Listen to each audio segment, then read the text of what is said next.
a todos y a todas. Bueno, gracias a CAUM y a Europa Laica por organizar este acto, esta tertulia. Vamos a aprovecharla al máximo, lo que podamos. Y bueno, yo voy a empezar primero con una frase textual y luego voy a hacer la presentación de las ponentes, ¿vale? Y siempre digo lo mismo, por favor, participación en el momento en el que llegue el turno de preguntas, todas las ideas, todas las ideas, ¿vale? Sobre todo participación de las mujeres que estamos aquí para que podamos hacer una tertulia diversa e interesante. Bien, voy a empezar con una frase textual. Artículo 4 de la proposición no de ley del 6 de noviembre de 1941. La institución del Patronato de Protección de la Mujer, que es el tema de nuestra de aquí, tenía un objetivo central. Y la frase textual que decía que su objetivo central era la dignificación moral de la mujer, sobre todo de las jóvenes, para impedir su explotación, apartarlas del vicio y educarlas con orgullo a las enseñanzas de la religión católica. Bien, hoy nos acompañan para hablar del Patronato de Protección de la Mujer franquista Mirta Núñez Díaz Balart. Ella es historiadora y profesora de la Universidad de la Complutense. Está especializada en la represión franquista y sobre todo en la historia de la violencia institucional contra las mujeres. Ella nos va a ayudar a ubicarnos en el contexto social e histórico de la época del franquismo. Su trabajo es clave para comprender los mecanismos de control moral y social ejercidos sobre las mujeres. Y bueno, su trabajo sobre todo ha documentado, como nadie, cómo este tipo de organismos represivos, el Patronato de Protección de la Mujer, construyeron un sistema de vigilancia y castigo que regulaba la sexualidad, la moral y la vida cotidiana de las mujeres. Por otro lado, tenemos también a Consuelo García del Cid Guerra. Ella es escritora, periodista, activista... No soy periodista. ¿No eres periodista? No, me dice todo el mundo, pero no, verdad, yo no quiero culpados que no tengo. No. Vale, pues disculpad. Bueno, es escritora, activista feminista y bueno, ella es además, un dato clave, que es superviviente directa del Patronato de Protección de la Mujer, lo que nos da, o sea, una perspectiva autobiográfica en el que nos va a ayudar a comprender cómo eran las dinámicas, ¿no? de cómo funcionaba ese centro por dentro. Y ha sido también fundamental todo su trabajo para visibilizar el funcionamiento, ¿no? de esa institución.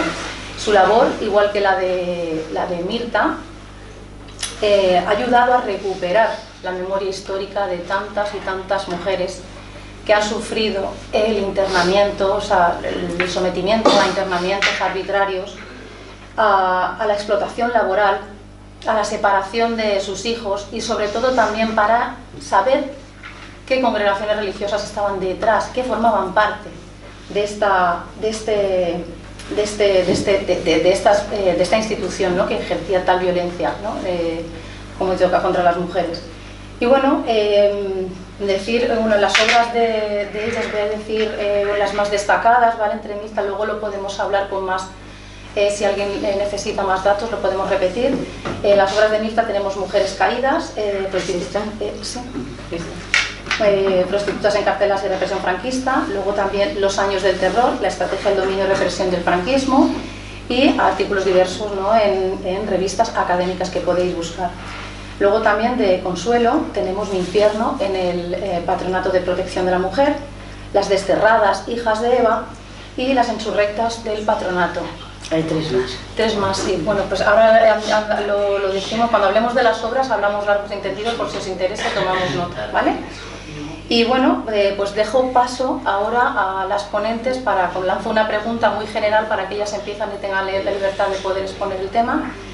¿Qué era el Patronato de Protección de la Mujer? ¿Te corresponde a ti? A ver.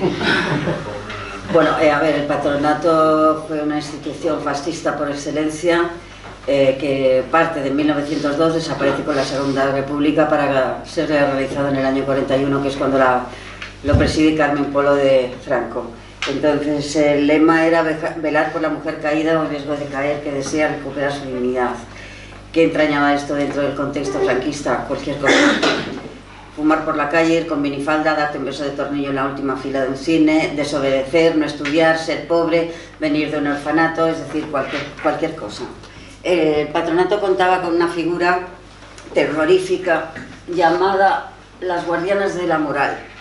Esto eran unas mujeres que aprobaban una posición convocada por el Ministerio de Justicia, porque el patronato dependía directamente del Ministerio de Justicia, con dos requisitos: ser afín al régimen franquista y tener una moral intachable.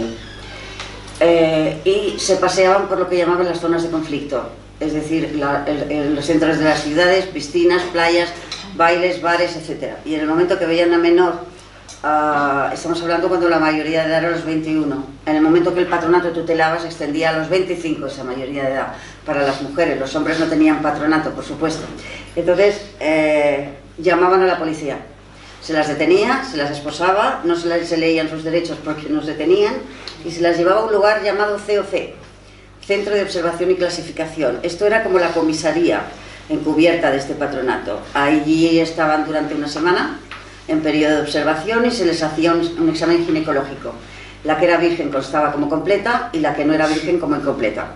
Esta circunstancia era determinante para que la chica fuera conducida a un reformatorio más o menos severo, que estuvo en manos de distintas órdenes religiosas. Las que tenían más peso eran oblatas y adoratrices, también estaban las monjas de la caridad, filipenses, la orden secular de las cruzadas evangélicas y otras, pero con menor presencia. A grandes rasgos, esto era esta Gestapo a la española contra las mujeres, porque no fue otra cosa.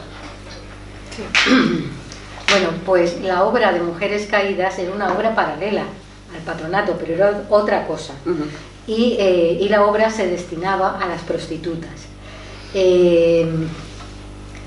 Mujeres de mal vivir, lo vamos a ver aquí con unos apelativos así como del siglo XIX, pero es que como dimos tantos pasos atrás en el franquismo, pues cualquier cosa era viable, ¿no? El patronato de Mujeres Caídas, fijaros qué nombre tan evocador, Mujeres Caídas, es como una obra del XIX, ¿no? Sí. Pero el tema es que nada más terminada la guerra, hubo, vamos a decirlo en un término actual, un boom de la prostitución, el boom de la prostitución, lo cual es lógico porque había mucha miseria y faltaba de comer, y además, bueno, había más hombres que mujeres en las cárceles, y las mujeres pues no tenían muchas veces una formación para poder, o la formación adecuada para poder ganar su sustento, con lo cual se encuentra que el hombre, que es el que solía traer el dinero a casa, está en la cárcel.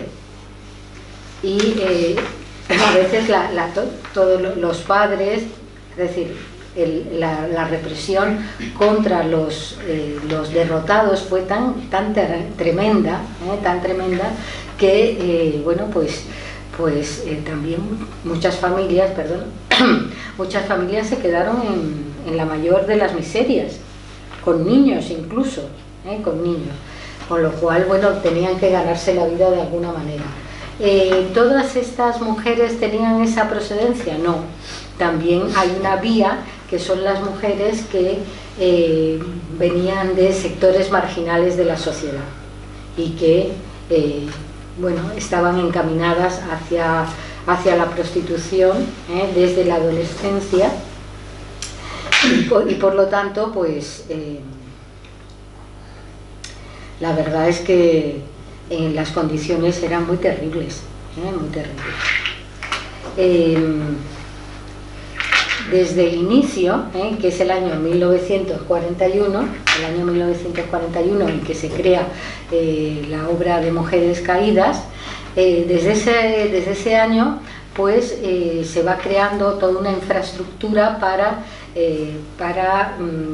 que estas mujeres estuvieran encarceladas durante cierto tiempo. Pero hay que decir que las encerradas por prostitución siempre tienen menos carga penal que las encerradas por política, por política. Con lo cual, bueno, pues desde el inicio hay en las cárceles una división entre políticas y comunes. Y en las comunes por prostitución. De todos he sabido que aquí en Madrid, bueno, pues la zona de Sol, la zona de Montera, la parte de atrás de Telefónica, pues toda esa zona era una zona de prostitución. Y sigue estando, ¿no? Sí. Sigue estando. Sí, sí. No te estoy mirando. Ni de antes ni de ahora. Siempre ha habido, yo no paso por ahí, pero siempre ha habido. Siempre ha habido. Perdóname, no te estaba mirando. que luego dirán, joder, porque yo... No. Bueno, pues eso, las circunstancias era que estas mujeres tenían que ser encarceladas, aunque realmente la prostitución era, más que ilegal, era alegal. Y va a ser hasta el año 1952 cuando se ilegaliza la prostitución. Se ilegaliza la prostitución. ¿Y por qué en el 52? Es así una fecha rara, ¿no? Bueno, pues porque coincide con la conferencia eucarística, en la cual la Iglesia Católica pretende presentar una imagen de modernidad, y en ese momento se va a ilegalizar la prostitución, pero hasta ese momento no, era, vamos a decir más que nada, alegal, pero podían ser detenidas, y podían ser, vamos a decir, encarceladas hasta un máximo de 2 años. Claro, nada que ver, por ejemplo, con las presas políticas. Las presas políticas podían ser encarceladas, pues yo creo que quizás la que más estuvo serían 19 años, pero menos que los hombres, claro. ¿Por qué? Pues porque la diferencia era muy grande entre hombres y mujeres. En fin, cosas del entonces. ¿Te doy paso o sigo hablando? Sigo hablando. Bueno, pues os voy a leer un texto de entonces. Dice: para el régimen, las mujeres convictas de prostitución y liviandad, qué términos, formaban parte del mismo grupo que las marxistizadas, porque claro, el régimen desde el inicio, bueno, de siempre, quería señalar a las republicanas como prostitutas, y era el primer insulto que soltaban a una mujer, y por lo tanto, por eso las vinculan aquí con las marxistizadas, en tanto que las consideraban producto de las desviaciones originadas por el liberalismo. Así. Fijaros qué carga tienen estos términos. Es algo increíble. Y luego, en Mujeres Caídas hay una figura muy interesante que es Máximo Cuervo. Se llamaba así, es verdad, se llamaba Máximo Cuervo, imaginaros. Parece que está predestinado a estas labores, ¿no? Y consideraba Máximo Cuervo que era general, que debían estar en establecimientos separados de las políticas, por el peligro que para otras mujeres, en su mayor parte víctimas de la delincuencia roja, pero honradas en el orden moral. O sea, ¿por qué debían estar separadas? Porque las encausadas por razones políticas, pues eran producto de la delincuencia roja, pero honradas en el orden moral, y la convivencia las convertía en peligrosas, entonces por eso se las mantenía separadas. El problema es que esto más bien es teórico, porque en los primeros años de la posguerra, con el boom que os he dicho, el boom, inevitablemente estaban hacinadas en las prisiones, y por lo tanto pues en muchos casos convivían, pero ya os leeré algunos textos que, bueno, que decían las políticas de las comunes y de las comunes con prostitución regular. Y bueno, me viene a la cabeza el título de un libro que además es muy expresivo, que decía: las que tienen ideas, las políticas tenían ideas, nosotros somos solo carne. Es muy triste. Ese era lo que se les había metido, ¿no?, a estas mujeres. Eran mujeres muy pobres, muy marginales, y eran solo carne. Ocasionalmente estaban juntas, pero eran separadas y solo quedaban unas pocas en los destinos cualificados. Pero los destinos cualificados eran fundamentalmente para las políticas, porque las políticas tenían un nivel y las comunes pues no. Aquí una cita: las políticas las miraban por encima del hombro y no siempre, bueno, dice, no siempre eran mejores. Puede que no fueran mejores, pero sí tenían más nivel cultural. Las otras eran pobres mujeres, de las que la vida las había conducido mal. Eso era lo que se vendía, diríamos. Cuando llegaron las mujeres mayores de los pueblos, que estaban ahí por haber ayudado a los hijos, por haber ayudado a los guerrilleros, cuando se les animaba a coger cubos de agua, pero oye, que los tenéis aquí, cogerlo para limpiar. Y dicen, es que lo que dicen, es que eran de embusteras, se refieren a las de prostitución. En aquellos años del hambre, para que les dieran un trozo de pan, te contaban cada trola. Eso es lo que decían las políticas de las comunas. Te contaban cada trola, que si su madre era una borracha, que las pegaba, entraba la madre en la cárcel y veía que era una víctima más de ellas. Así que, bueno, pues esto es lo que se veía en estas cárceles cuando había convivencia entre ambas, aunque en principio se suponía que iban a estar separadas.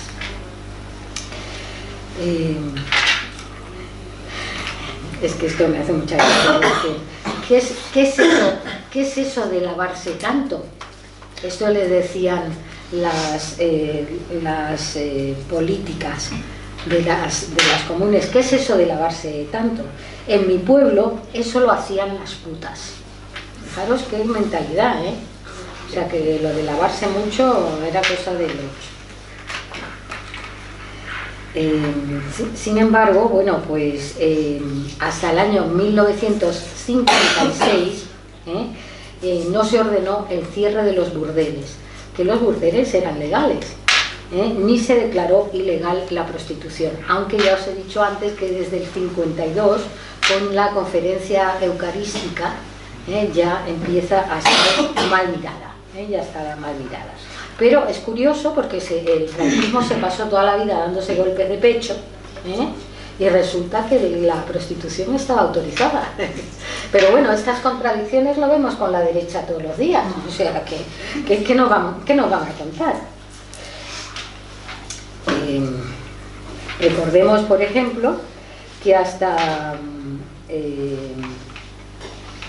el año 40, que se reorganiza los servicios sociales, las mujeres tenían un apartado, pero seguían estando, les seguía vetada el ejercicio de la carrera de armas, de la judicatura, de la magistratura y de la fiscalía. Fijaros lo que es ahora, que ahora las mujeres copan todas estas, la magistratura, la judicatura, pero entonces, claro, muy pocas veces pues las mujeres podían superar todos estos escalones. También estaba prohibido el aborto y la contracepción, la contracepción, imaginaros. Y cómo no, el amancebamiento y el adulterio, solo el femenino, el masculino mangancha. Luego, ¿en qué condiciones entran estas mujeres? Por ejemplo, esta cita dice: la vigilancia de las ingresadas de las 2 últimas conducciones deben pasar por la desparasitación. O sea, imaginaros cómo llegaba. Pero también hay que decir que las condiciones de las cárceles eran terribles, porque sí he podido ver el escrito que hacía el médico diciendo: pero mira que, aquí no se reúnen las más mínimas condiciones para estas mujeres y para cualquier persona. ¿Por qué? Porque las ventanas están rotas. Imaginaros en Castilla, en invierno, lo que eso suponía. Y luego os diré a qué en particular a qué me refiero. Es decir, uno de los primeros centros para la incorporación de estas mujeres va a estar en la calzada de Oropesa, normalmente en Toledo. Normalmente a la gente sí se acuerda de Oropesa, es muy bonita, además tiene un castillo muy bonito, Oropesa. Esto es un pueblecito cercano, la calzada de Oropesa, y ahí había y hay a día de hoy un convento de monjas que fue cárcel de mujeres caídas. Fue uno de los primeros, no el único, uno de los primeros. Dice el médico de esta cárcel de mujeres caídas, dice: es necesario que sea prolongado el tabique, dado el frío intensísimo que hace en el mismo. También allí y en todas también allí y en todas las ventanas de enfermería que sean puestas cristales. Imaginaros, pobrecillas, allí en Toledo, que por cierto yo fui a ver ese convento. El pueblo tiene es bastante bonito, es un pueblo manchego típico, y claro, cuando toqué a la puerta, bueno, toqué con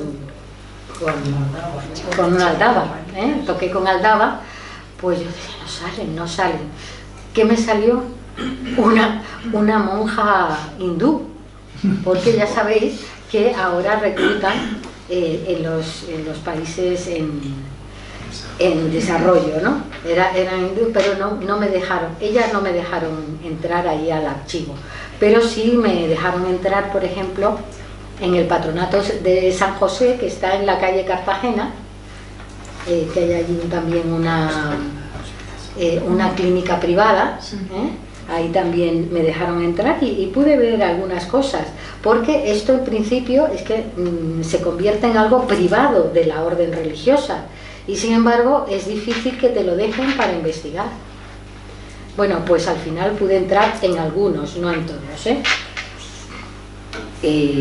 más aspectos interesantes. Por ejemplo, la homosexualidad femenina. Dice: las mujeres públicas que practiquen vicios antinaturales deberán ser recluidas obligatoriamente. Es decir, aparte, deberían ser recluidas obligatoriamente. Y en ese aspecto también las políticas rechazaban a las comunes, porque las políticas tenían muy en pro que ellas no caían, el concepto era caer en el lesbianismo. Nos dice una presa muy citada que se llama Soledad Real. Yo al principio creí que no existía Soledad Real, porque el libro se llamaba Las cárceles de Soledad Real. Pues no, Soledad Real sí existió, pero yo no la pude conocer. Dice: el lesbianismo se daba allí con la cara y con el pelo, y la dirección puso una sala especial llamada la sala de matrimonios para ellas. las direcciones de las cárceles manipulaban siempre este vicio. Dice, tener esta desviación, o como quieras que lo llames, o como quiera que lo llames, implicaba estar coaccionada y manipulada por la dirección. Por eso las políticas las miraban por encima del hombro y las rechazaban. ¿Qué es lo que hacía la dirección? Dice, esto te lo tolera la dirección a condición de que las denuncies, de que les cuentes, y uno de los principales objetivos que ellos necesitan es que el chivateo de la gente política. Claro, ¿tú quieres estar con tu chica? Vas a decir, pues ya sabes lo que tienes que hacer. Tienes que decir algo. Tú estás al lado, o sea que tú tienes que estar vigilando. Bueno, pues esto eran estas cárceles.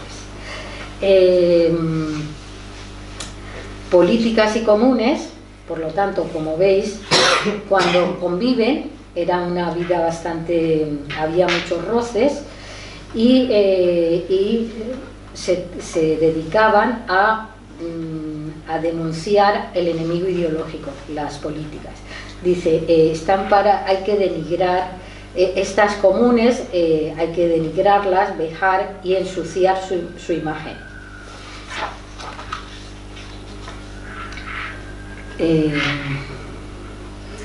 Bueno, pues una vez que estas políticas y comunes ya pasan unos años, van a ser definitivamente separadas. Pero al principio, como os cuento, no estaban separadas, sino que se las juntaba porque no solo hubo un boom de la prostitución, sino que hubo un boom de las cárceles políticas, del encarcelamiento político. Entonces, claro, realmente en los primeros años, 39, 40, 41, había 14 cárceles en Madrid. 14 cárceles en Madrid. Y la cárcel, por ejemplo, de Carabanchel se empieza a construir en el 40. Entonces tenían que echar mano de los conventos, puesto que, como sabemos, los conventos era parte fundamental de la Iglesia, era parte fundamental de la ideología del régimen.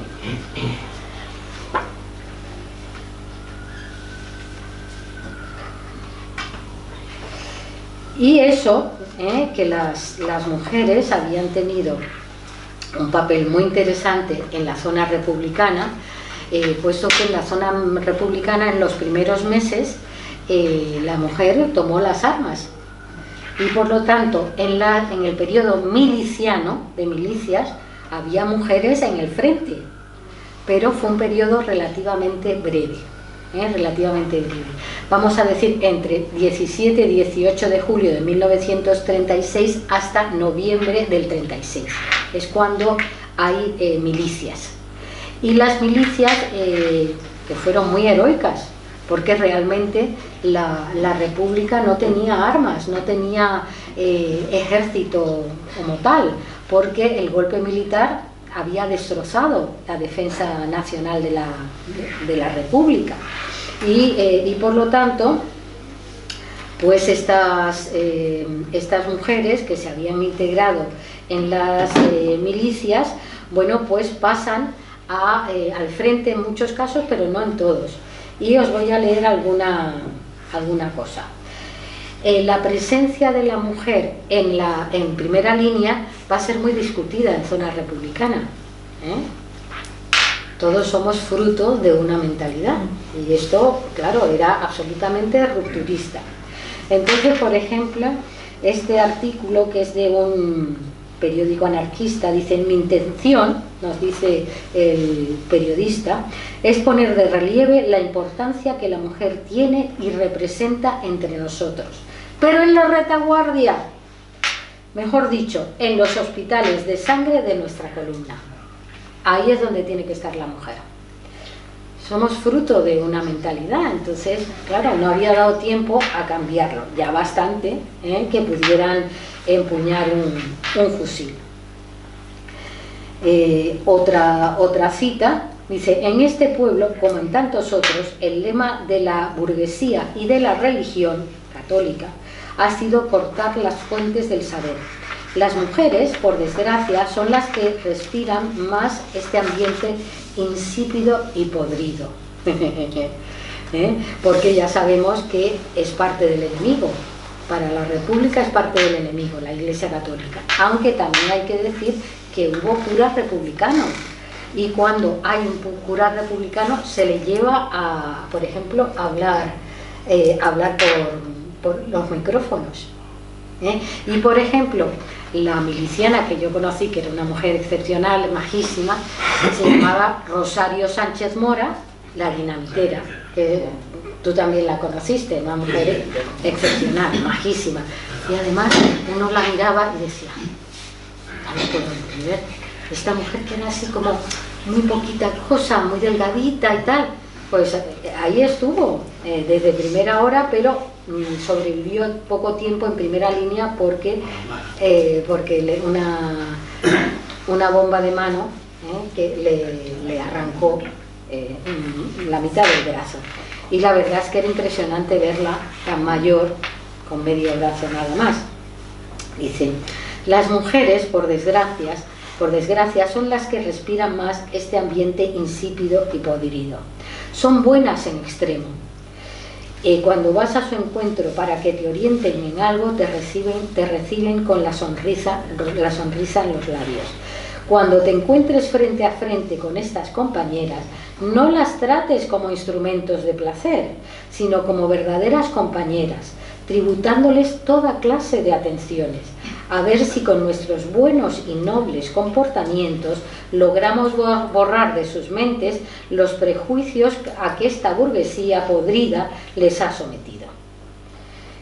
Considerar a toda mujer como una verdadera hermana que ha de tomar parte en la construcción de la sociedad libre del mañana. Eso es lo que tenemos que hacer. Qué bonitas son estas ideas, la verdad, es que son muy bonitas.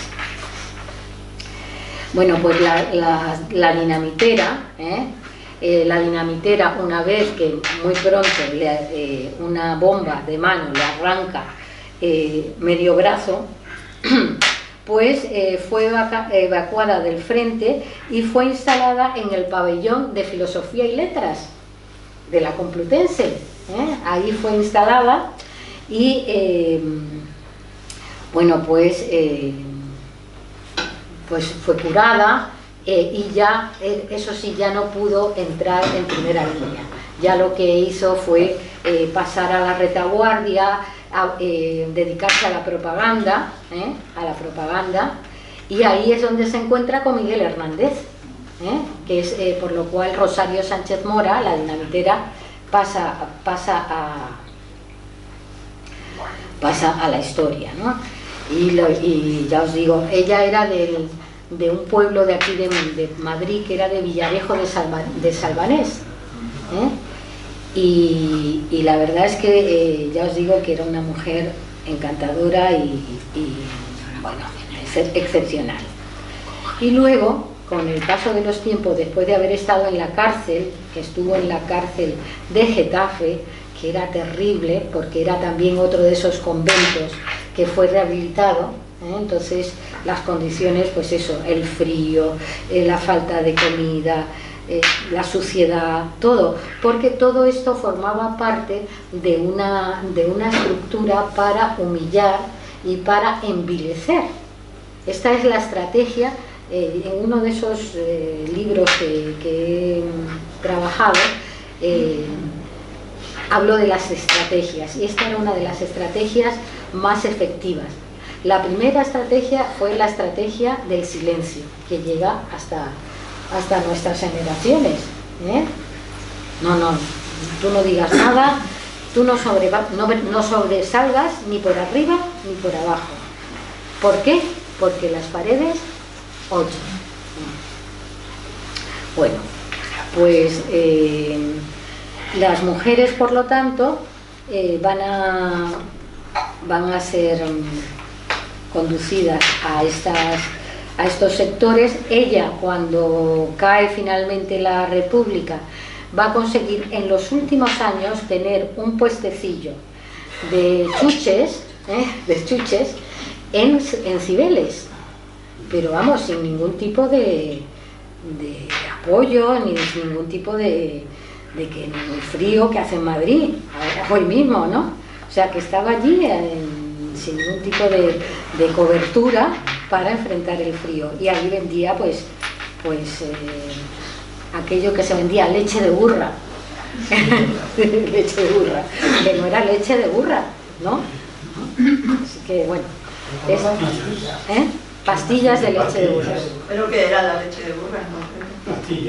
Pastillas de algo, ¿no? De azúcar y yo qué sé. Nunca lo habías oído. Pues sí, lo había oído y tomado. Dice, bueno, pues en ese sentido, pues claro, se les hizo pagar,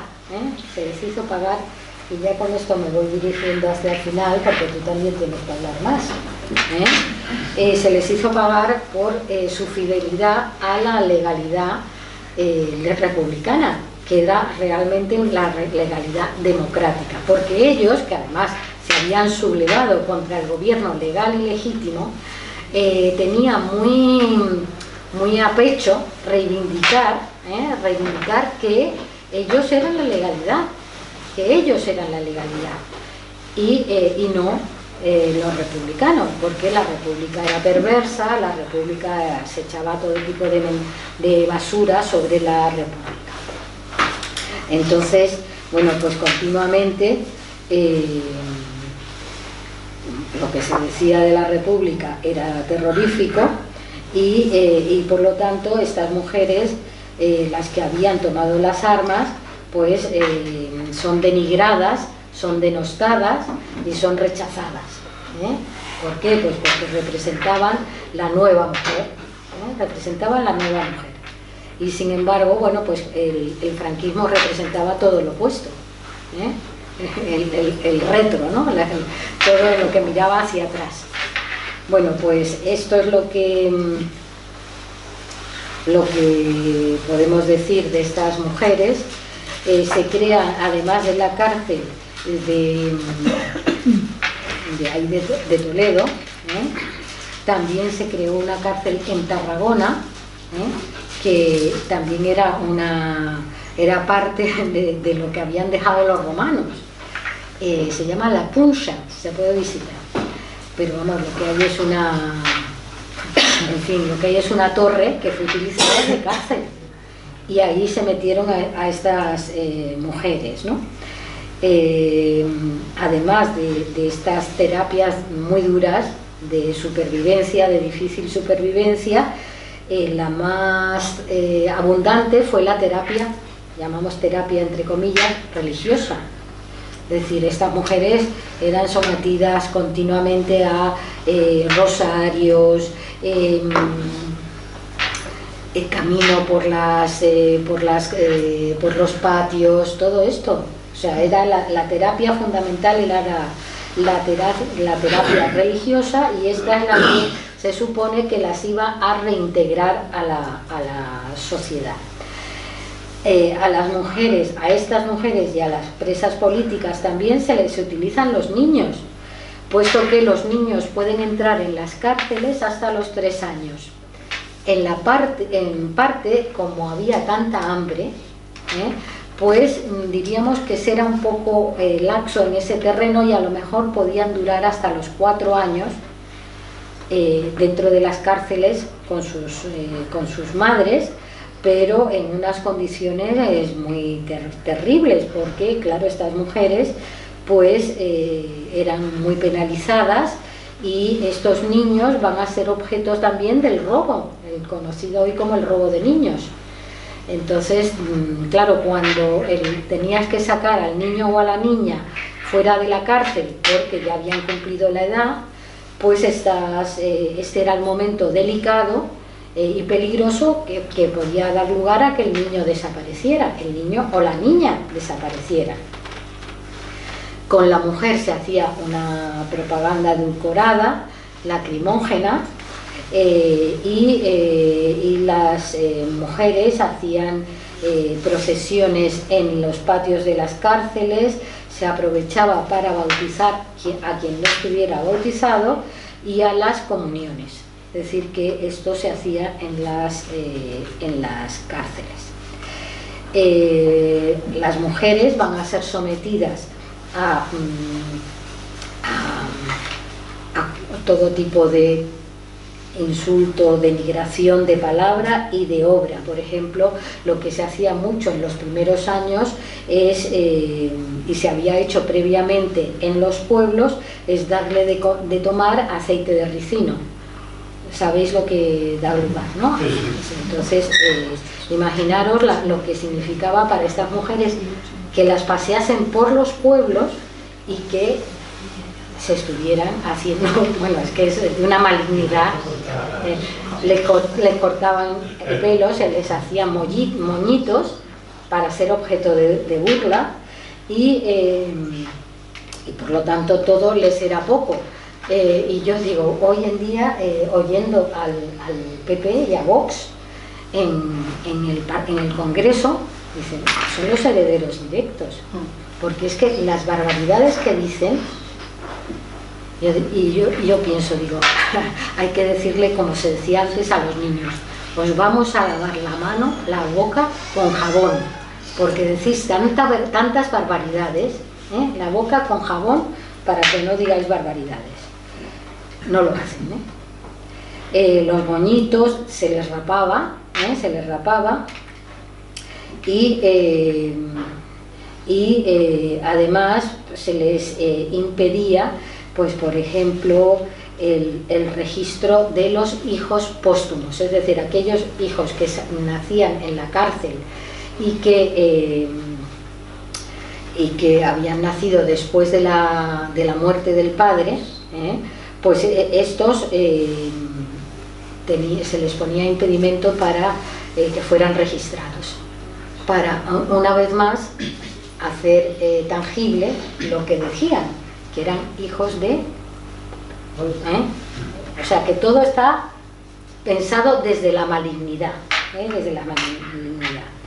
Bueno, pues estos niños, parte de ellos eran niños perdidos, que no van a poder ser recuperados por las madres, y estos niños y niñas pues bueno, pues van a ser muy maltratados, también van a sufrir abusos. Bueno, ahora que estamos viendo lo del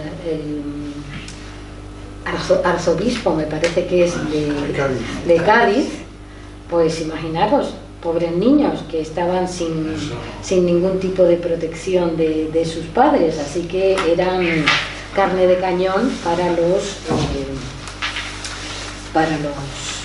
pederastas, ¿no?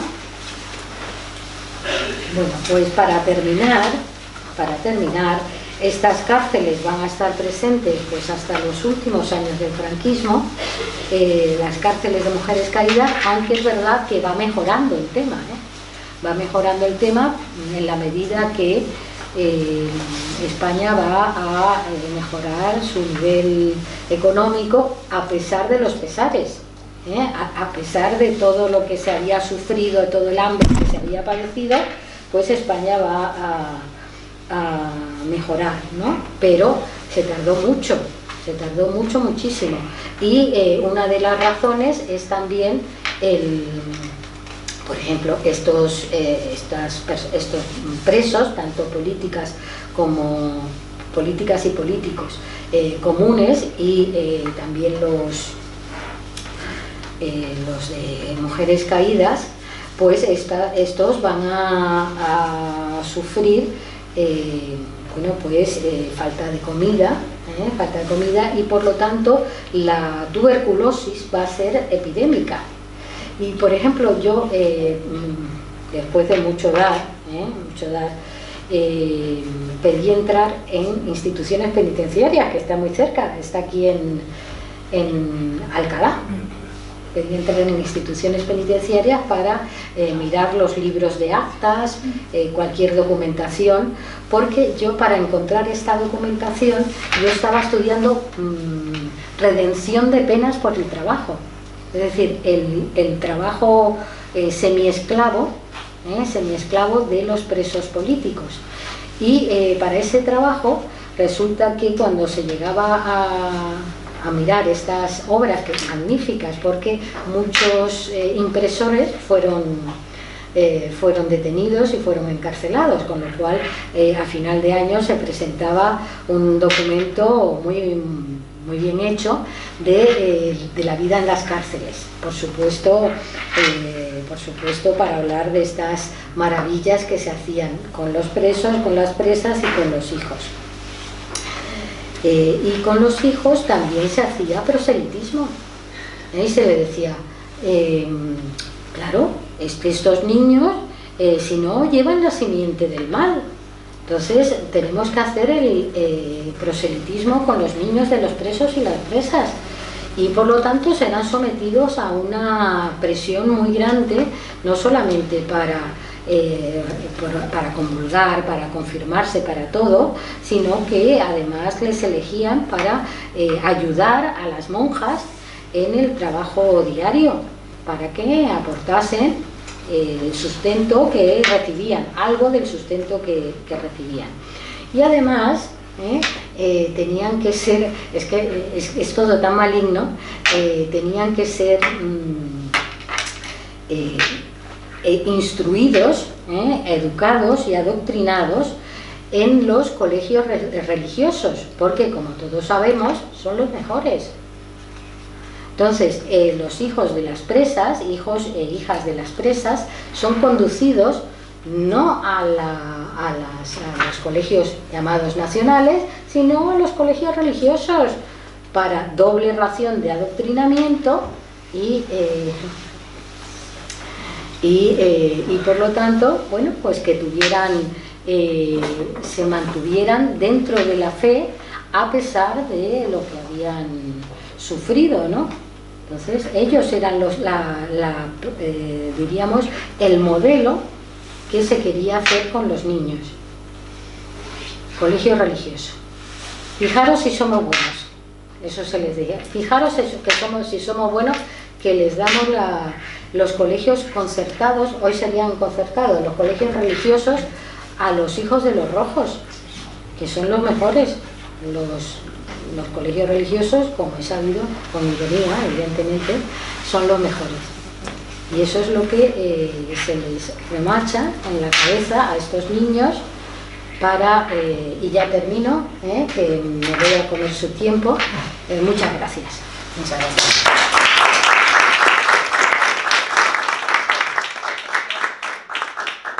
Ha hecho un salto histórico hacia atrás, ¿verdad? Que sí, las prisiones de mujeres caídas, esto es anterior al patronato. El patronato se organiza en el año 1941. Se crea en el 41. Sí, eso acabo de decir. Sí. Y es ahí cuando empieza a convertirse en un coladero. Yo no tuve una sola compañera prostituta, y lo quiero dejar clarísimo, que el patronato era para prostitutas, inicialmente sí cuentan ese mambo, pero la realidad es que en el momento que las celadoras, guardianas de la moral, detenían por un morreo en la última fila de un cine, o por bailar pegado, o por estar en la calle en horario colegial, o por llevar minifalda, por ser pobre, etcétera, etcétera, la palabra prostituta se la ponían a todas. A mí afortunadamente no me la pusieron porque yo no estuve tutelada por el patronato, es decir, yo llego al patronato porque yo tengo 14 años y, bueno, era muy mala estudiante y iba a colegios privados. Yo vengo de una familia pija, de derechas, franquista, y mientras yo era pequeña yo no tenía autonomía para descubrir absolutamente nada. Gracias a lo mala estudiante que sigo, me expulsaron del último colegio privado, que fue el Colegio L'Estonac de Barcelona, y voy a parar a una academia donde empiezo a conocer a gente de todo tipo. Ahí despierto al país donde vivo y me doy cuenta de que vivo en un país donde hay pena de muerte y que van a ejecutar al catalán Salvador Puig Antich. Yo voy a esa manifestación, fue la primera de mi vida, yo tenía 14 años un poco precoz sí que fui, encima aparentaba 12 y tuve pues la mala suerte de terminar detenida. Bueno, en la comisaría de Vía Layetana yo veía pasar a mis compañeros con las cabezas abiertas, con unas palizas impresionantes, y a mí me preguntaba el policía, yo soy estudiante, pero usted si quiere la paliza me la pega, pero a mi madre no la llame. Yo tenía más miedo de mi madre que de la policía. Claro que llamaron a mi madre porque yo era menor y ahí empezó mi desgracia. Hicimos el camino de vuelta completamente en silencio, digo, bueno, qué mal vamos, lo peor, porque mi madre era una persona que hablaba por los codos, tenía una gran verborrea, ¿no? Y entonces, al ir en silencio hacia casa hablando, digo, aquí me están preparando la de Dios. Efectivamente, pues así fue, ¿no? No fue inmediato, fue tiempo después. Yo tuve que haberme dado cuenta de detalles determinados que en aquel momento pues no me fijé, a lo mejor por idiota, como por ejemplo que yo había perdido la llave de casa. No, yo no la había perdido en absoluto, mi madre me la había quitado. Y claro, dije que no la encontraba y no me pegó bronca. Y eso era más raro que un perro azul marino en mi casa. Después, que mi tía me había regalado una bata súper pija y me estaba diciendo, no te la pongas porque si tienes que ir a algún sitio, digo, ¿y a qué sitio voy a tener que ir yo en bata? ¿No? Claro, bien, la cosa es que un día, flash, y era un día laborable, yo tenía que ir a la academia, era muy temprano, y de golpe abren la puerta de mi habitación mi madre y el médico de cabecera de la familia, que era del Opus Dei, el de toda la vida, el que nos había puesto vacunas contra la gripe, todo. Digo, ¿qué pasa aquí? Y me dice, nada, que te vamos a poner una vacuna contra la gripe. Y yo, ¿qué? Duró medio minuto, yo no puedo reaccionar. Me cogieron desde el brazo izquierdo, es lo único que mi familia ha hecho por la izquierda en toda su vida, y me metieron una intravenosa. Yo me quedo completamente dormida y despierto a las 24 horas en una habitación que no conozco absolutamente de nada. Sé que habían pasado 24 horas porque mi abuela me había regalado un reloj. Me dolía muchísimo la cabeza, tenía la boca seca, estaba metida en una cama, no sé quién me había metido en aquella cama, la puerta estaba cerrada con llave. Yo vivía en Barcelona, había una ventana como carcelaria con barrotes que daba a la calle, no se veía próxima, pero yo sí pude ver que los coches que pasaban, la matrícula de los coches ponía la letra M. Todos los coches ponía M, digo, ok, me han traído a Madrid. A día de hoy, que tengo 67 años, no sé qué pasó en esas 24 horas de mi vida. No me lo ha querido contar mi familia. Actualmente esto sería un delito penal, el médico estaría suspendido del ejercicio de la profesión, probablemente preso, y mi madre también, pero la realidad es que a mí me metieron una inyección en vena, no sé cuántas más me metieron, porque es imposible que con una sola me tuvieran sedada 24 horas, porque me podía haber muerto, pero bueno, la cuestión que yo me voy ahí metida. Y digo, bueno, esto, como de pequeña te decían, viene el hombre del saco, pero el hombre del saco sabes que no existe. Pero cuando eres adolescente, tú sí así que te meteré en un reformatorio. Entonces, los reformatorios sí sabes que existen, pero tú jamás piensas que tu familia te lo va a hacer, ¿no? A mí me lo hacen. Ok, al cabo de un rato entró una monja, me dio la bienvenida y me dijo que estaba en las Adoratrices de la calle Padre Damián 52 de Madrid y que aquello era un colegio de formación. Y le digo, ¿cómo que colegio de formación? ¿Qué dices? Si en todos los colegios se forma. Y me dice, es un colegio de formación. Digo, estamos en el reformatorio. Y cuando me dice, aquí esta palabra no se pronuncia, digo, ok, esto es un reformatorio como una catedral. Lo supe a los 10 minutos, pasando por el pasillo, una fila de chicas con una bata de rayas verdes horrible, con más ojeras que ojos. Aquello era un horror directamente, o sea, era un lavado de cerebro religioso constante, explotación laboral diaria en talleres de trabajo, de imprenta, muñequería, bordado, bordábamos capotes de torero, trajes de torero, manipulado, o sea, era trabajar, por supuesto, sin cobrar un duro. No en vano estas congregaciones del patronato, auspiciadas en su tiempo, tienen los macroconventos que tienen en las mejores zonas de las ciudades, que se ha levantado con las manos de las internas. Luego otro era la limpieza. La limpieza se vivía de una forma obsesiva. De hecho, a mí me enseñaron a fregar maravillosamente. Seré de una familia pija, pero lo que le debo a las monjas es que friego muy bien. Y entonces yo no entendía absolutamente nada porque yo no sabía por qué estaba allí. Lo primero que me dicen es que está prohibido revelar el motivo por el que tú estás allí a tus compañeras. No tienes libertad para hablar con tus compañeras, porque estábamos en una especie de pabellones de 20 en 20 que se llamaban hogares y tú solo podías hablar con las de tu hogar, aunque las otras vivían al lado. Solo a la hora del patio coincidíamos todas, que éramos 100 y pico, y entonces había más monjas que internas, porque nos estaban vigilando con quién hablábamos. La sensación al llegar allí era, bueno, yo me voy a suicidar. O sea, yo esto no lo voy a aguantar. Yo veía que se autolesionaban muchas, se pegaban un tajo aquí en las venas, pero cosían y decían déjate de tonterías y lo tapaban con el puño de la bata, ¿no? Y yo, la verdad es que yo nunca había sentido necesidad de autolesionarme, ni sabía que esa necesidad existía, pero es que me brotó. Yo necesité procurarme un dolor físico lo suficientemente fuerte que aminorara el dolor psíquico que me estaban infringiendo ahí dentro. Pero dije, no, pero es que de mi autolesión os vais a enterar. Y entonces yo lo que hice fue que me metí en el lavabo, empecé a golpearme estos huesos de los pómulos contra las baldosas del lavabo, sabiendo que al día siguiente mi cara iba a ser como la de un gato siamés. Así fue. Yo me levanté con la cara negra. Absolutamente ninguna monja me dijo ¿qué te ha pasado? ¿Te pongo hielo? Nada. Pero esa fue mi primera forma de rebelión, porque esa autolesión no la pudieron tapar. Bueno, las fugas eran constantes. Algunas se suicidaban, es decir, prefirieron quitarse la vida antes de seguir soportando aquel infierno. Y para hacer una comparación que tiene su gracia, pero que nadie no tiene ninguna, hubo una compañera que se fugó con éxito, es decir, se fugó y no volvió. ¿Pero por qué?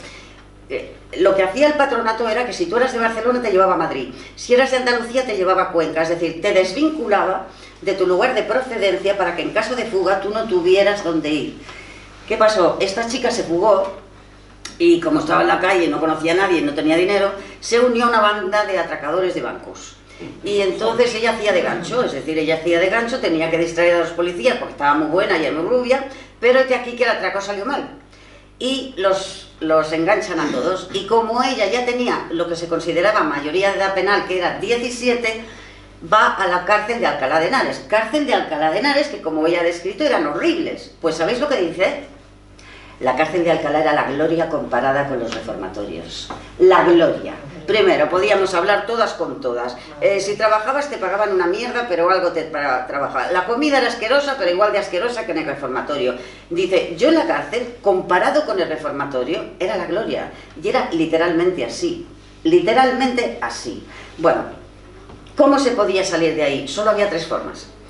Fugándote, casándote, con el primero que te lo pidiera. No, ibas de Guatemala a Guatedistinto, claro, sí. De hecho, las monjas concertaban matrimonios. Porque yo me he enterado hace poco de cómo se llamó esto. Un día viene la monja y dice, tengo una lista de hombres españoles buenísimos, buenísimos, con trabajo fijo en la SEAT, residentes en Sydney, Australia, que quieren cartearse con internas con fines matrimoniales. Yo escucho eso y digo, ¿qué dices? ¿Pero qué dice? Bueno, pues sí, hubo algunas que se cartearon, se casaron y terminaron en manos de maltratadores y alcohólicos, pero es que esto se llamó el Plan Marta, pero yo entonces no lo sabía. En aquel momento yo pensé que esto era una zumbada más de lo que hacían las monjas, claro, concertaban matrimonios, pero es que también lo hacían en... A ver, hubo muchísimos embarazos provocados, porque muchas pensaban que quedándose embarazada el novio se iba a casar con ellas inmediatamente. Pues no, el novio hacía adiós, bye bye, y para esto el patronato tenía su menú especial llamado Maternidad de la Almudena, situado en el barrio de Peña Grande, que iban las embarazadas. Tenía aforo hasta para 600 internas y con sus hijos. Estaba en manos de las cruzadas evangélicas, la orden secular que estuvo en las cárceles y que además las expulsaron de las cárceles por los malos tratos a las presas republicanas. Hubo una manifestación los 70 de familiares de presos que pone fuera cruzadas evangélicas, se las llevan de las cárceles. ¿Dónde van? A los reformatorios del patronato, a destrozarnos la vida a nosotras porque ya venían entrenadas de las cárceles, ¿no? Bien, estas cruzadas evangélicas, cuando llegaba una interna embarazada, los recibían de la siguiente forma: mira, tú eres una puta, tú eres una desgraciada, eres una zorra, tú has desgraciado tu vida, y si de verdad quieres a tu hijo y no eres egoísta, firma aquí, porque nosotros tenemos una serie de familias buenísimas que le van a dar a tu bebé una vida que tú jamás le podrás dar. Esta era la primera presión para ceder el bebé en adopción, ¿no? El que alguna firmara no significa que lo estuviera dando en adopción, pero el régimen de internado de ahí era especialmente cruel porque eran todas gestantes, no se respetaba el descanso, los partos parían como animales, en unos paritorios sin la más mínima asepsia, en manos de comadronas que eran también cruzadas evangélicas y ayudadas por otras internas. De hecho, hubo una vez una chica que llevaba muchas horas, y era obvio que tenían que hacerle una cesárea. Solo entonces llamaban al médico, y el médico era el doctor Vela, como no.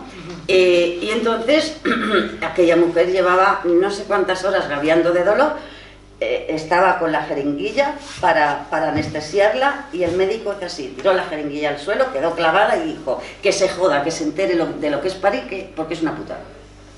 Este es un testimonio de Peñagrande. Hay 50.000, o sea, las atrocidades más grandes que os podíais imaginar. Daban a luz solas como animales, las dejaban solas dilatando en una sala que se llamaba La Dolorosa, y recién paridas tenían que lavar sus sábanas con agua fría.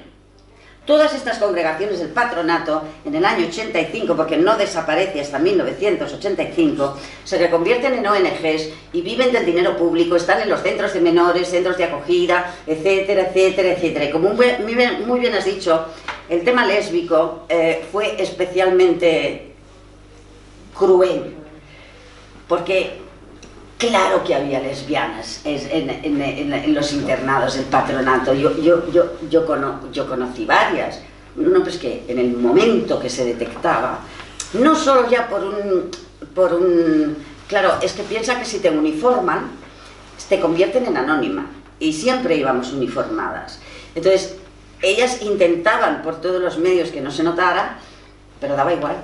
Para eso el patronato tenía 2 psiquiátricos auspiciados por él, que era el de Cienpozuelos, aquí en Madrid, que tenía un pabellón especial llamado Las Patronatas, donde tenían una cierta consideración hospitalaria, porque dormían en habitaciones individuales y no las ataban a la cama. ¿Por qué? Porque se experimentó con ellas. Electroshock viene, electroshock va. Y muchas pues murieron allí. Mientras en 1978 en este país se celebraba la primera fiesta del orgullo gay, el patronato seguía encerrando lesbianas en sus reformatorios. Entonces, ¿cómo pudo permanecer esta institución hasta 10 años después de la muerte de Franco? O sea, ¿cómo podían seguir metiéndonos en celdas de castigo? Había una que se llamaba el Chiscón, donde no se podía estar ni sentada ni de pie. O sea, la pared era así de inclinada y solo podías estar así de cuclillas. Y ahí te tenían 24, 48, 72 horas para que salieras completamente domada. A mí me metieron 2 veces. La primera porque ayudé a escapar a varias. Claro, es que a mí lo de ayudar a escapar a varias me vino muy bien, porque aprendías. Entonces tú ayudabas a varias y dices, vale, cuando yo lo haga será así, así y así. Y yo obviamente me escapé un 2 de abril de 1976. Pero yo viví la muerte de Franco en el reformatorio. Yo estaba convencida de que en el momento que nos dijeran que Franco había muerto, pues que yo hacía la maleta y nos íbamos todas, ¿no? Cuando yo vi que de ahí no se iba nadie, pues empecé a planear mi fuga. Yo me fugué en el 76, anteriormente estuve castigada de traslado en el reformatorio de las adoratrices de Ávila, también por ayudar a escapar a otras. Allí hice una huelga de hambre, me quedé con 32 kilos y conseguí volver al reformatorio de Madrid, y esto lo recuerdo muy especialmente porque cuando me traen de Ávila a Madrid, una interna muy cachonda que era de Vallecas me dice, tú eres imbécil, ¿verdad? Digo, ¿yo por qué? Estoy contenta de volver.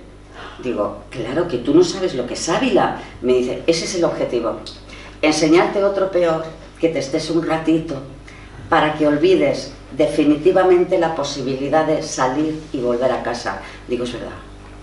Y yo no me di cuenta de eso en aquel momento, porque hasta cierto punto te institucionalizaban con aquel lavado de cerebro, con aquel machaque, con las celdas de castigo, con todas aquellas atrocidades. Yo siempre dije, cuando yo salga de aquí yo lo voy a contar. Y me decía, pero ¿tú qué vas a contar, desgraciada? Pues fíjate, estoy aquí sentada y lo estoy contando, hermanita.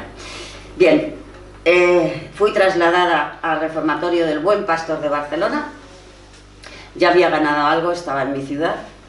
Yo del Buen Pastor era completamente distinto, es decir, yo tenía una comparación. Para mí, Adoratrices fue lo peor del mundo. Y yo aterricé en el Buen Pastor y yo no entendía absolutamente nada, porque lo primero que me dicen es que no hay uniforme. ¡Hala! Que tengo una habitación individual. Digo, no puede ser. Que puedo fumar 5 cigarros al día. Y yo, ¿qué? Y bueno, el primer mes que... no, yo ingresé por la tarde. Y entonces, cuando traen la cena, traen una bandeja. A ver, jamón pata negra no había, pero eran fiambres, queso, salchichón, chorizo, mortadela y tal. Vagas de pan tierno, tomates y yogur Yoplait. Y yo veo eso y digo, ¿es el cumpleaños de alguna? Y me dicen, pobre desgraciada que viene de las adoras, ahí no decían adoratrices, decían adoras despectivamente, y ha debido de comer mierda. Digo, pero esto es normal aquí. Aquí se come muy bien. Digo, pues entonces no entiendo nada. Bueno, me metieron en el taller de pañuelos de los Sanfermines. Yo tenía que hacer 1000 pañuelos de cuello de botella al día. Y cuando llevaba un mes, dice la monja, poneros en fila que vais a cobrar. Y yo pensé, nos dan. Y cuando me ponen 200 pesetas, yo no entiendo nada. Digo, ¿qué es esto? Es por tu trabajo. Ya sé que era una miseria, 200 pesetas. Pero era un reconocimiento, ¿no? ¿Qué pasaba en el Buen Pastor? Bueno, pues que estábamos las fugadas de toda España. Y entonces, claro, yo cuando empiezo a ver a las internas digo, bueno, yo aquí me parto. Porque ahora, pues ver una chica así como el pelo que llevas tú es muy normal. Pero en el año 75 yo te juro que no. Y luego todas tatuadas, ahora es muy normal. En el 75 no. Y otra con media cabeza rapada. Y yo digo, ¡ah!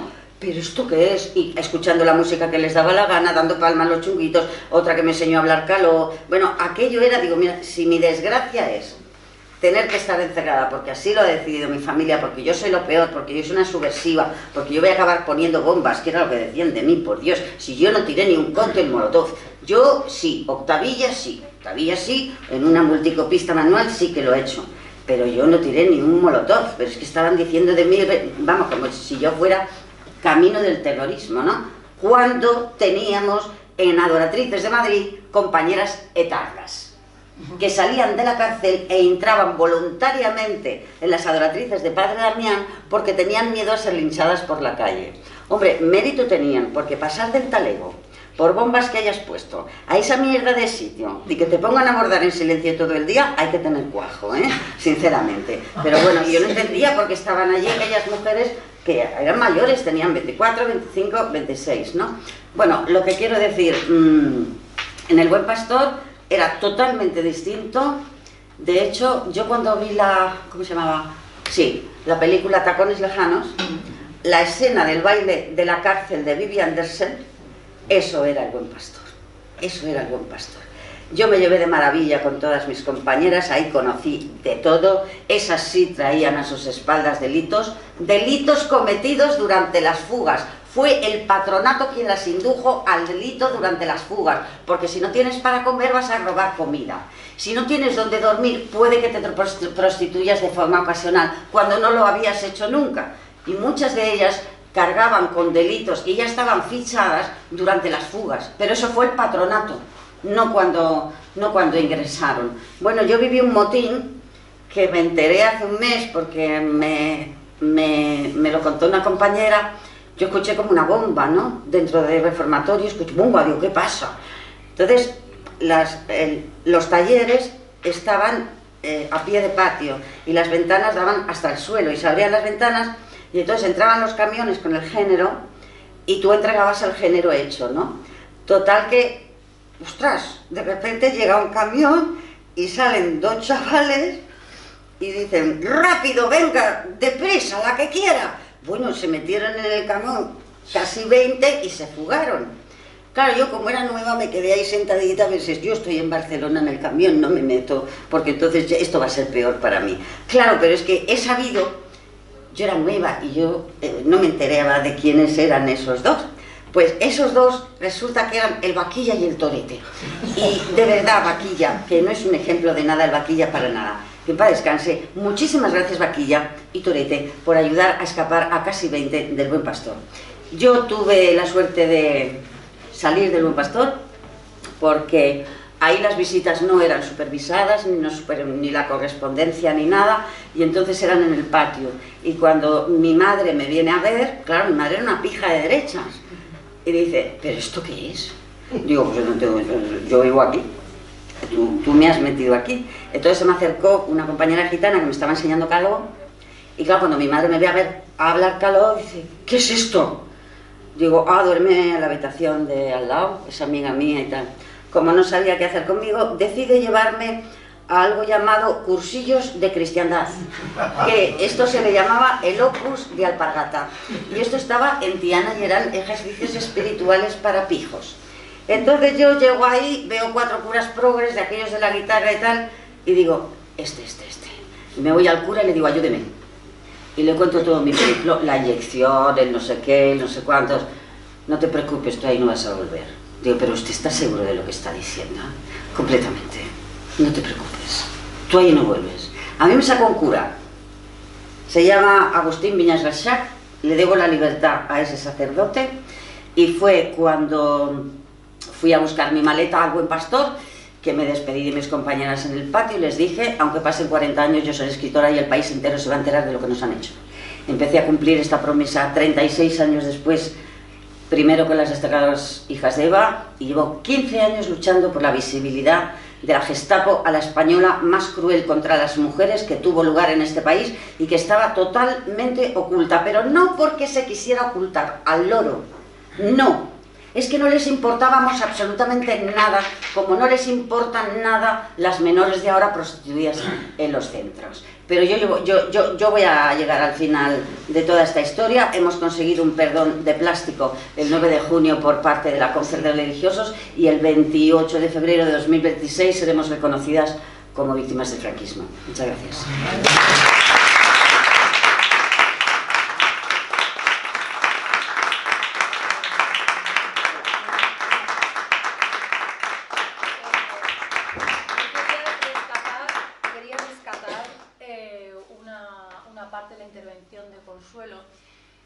Que ha dicho que es muy importante y que es clave para traer al presente lo que está ocurriendo ahora mismo con los servicios asistenciales. Totalmente. Te voy a decir algo. Cuando se anuncia la desaparición del patronato en 1978, pero no desaparece, empieza ya a desmontarse en el 83 por el suicidio de una interna en uno de los... Había como 3 escalas de reformatorios máximos, más severos: San Fernando de Henares, Villalba y Baeza. Una interna de San Fernando se suicida y se hace público. A partir de ahí había un presidente, el único presidente del patronato, que se levantó de su despacho, fue a visitar los reformatorios y dijo, esto se ha terminado, esto es una barbaridad. Este señor lo cesaron al año siguiente y años después apareció degollado en su coche, Jaime Cortezo. Bien, a lo que voy.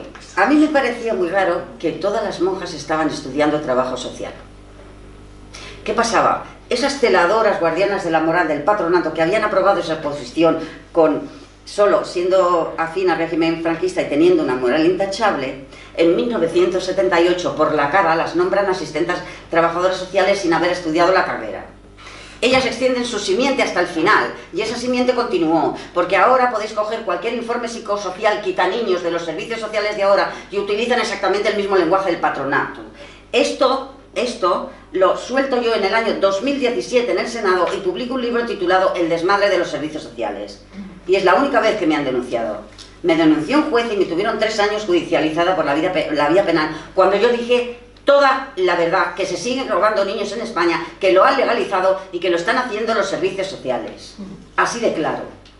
Pero están jugando también con el miedo de las madres, igual que jugaron con el miedo de las internas del patronato.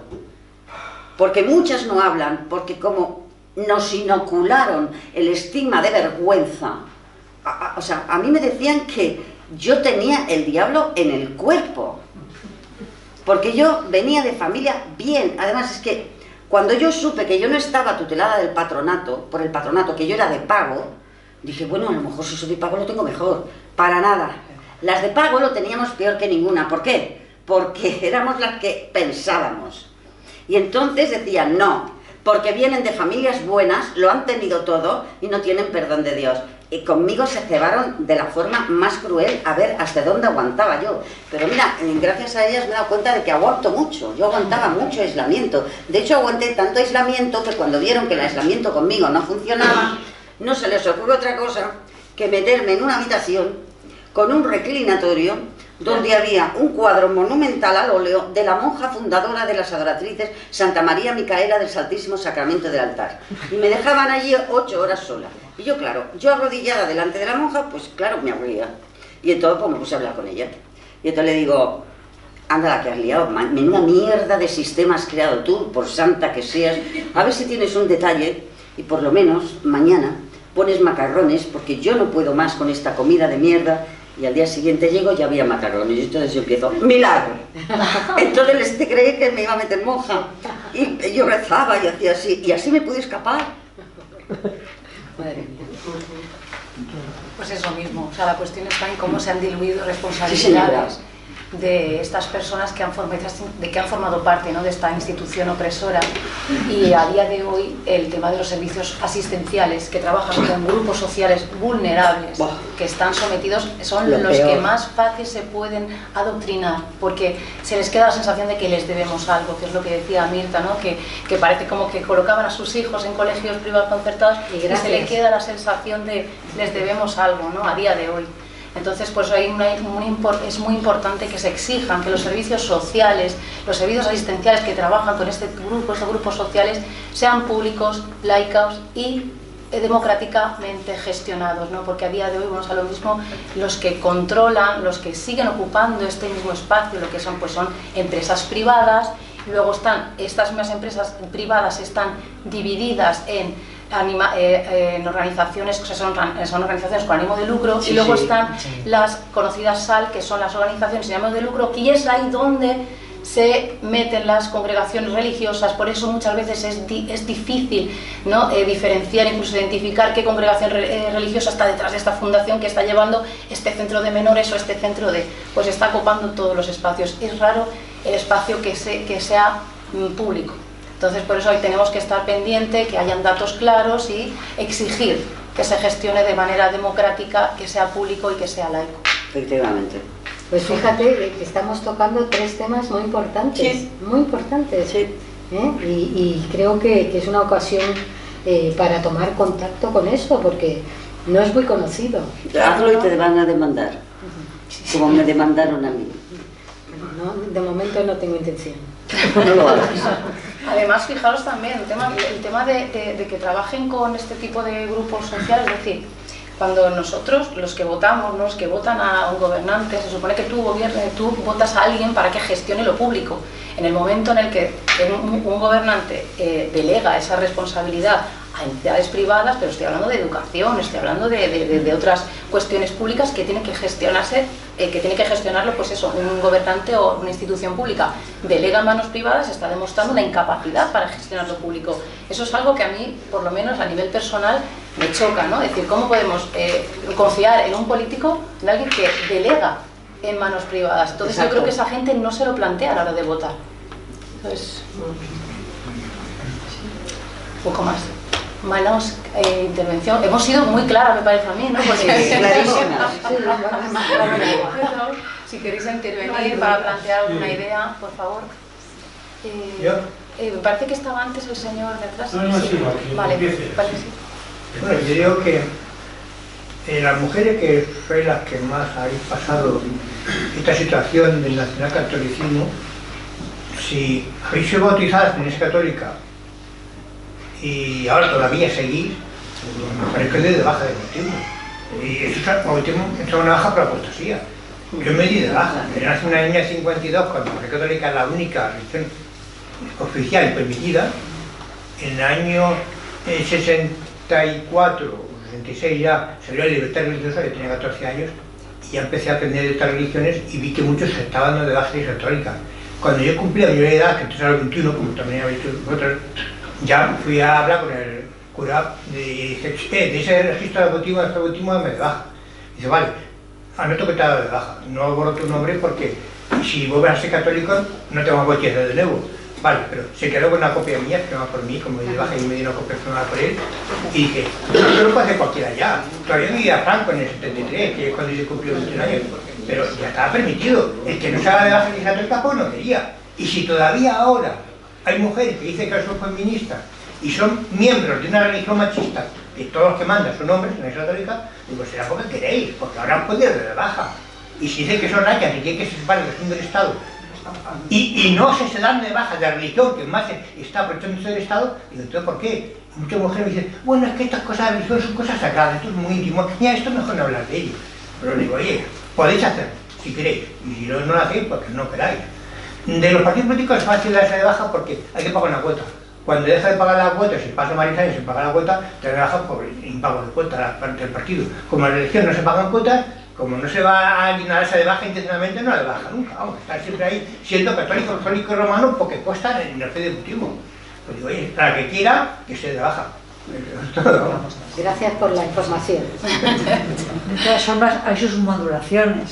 Yo me acuerdo que con la visita, me parece que fue la primera o única de Wojtyla a España, un grupo de mujeres nos planteamos ir a apostatar y fuimos al registro correspondiente, pero no nos dejaron hacerlo porque era sábado. No te dejan. Fíjate, cualquier excusa buena. Bueno, yo en el orden de cosas,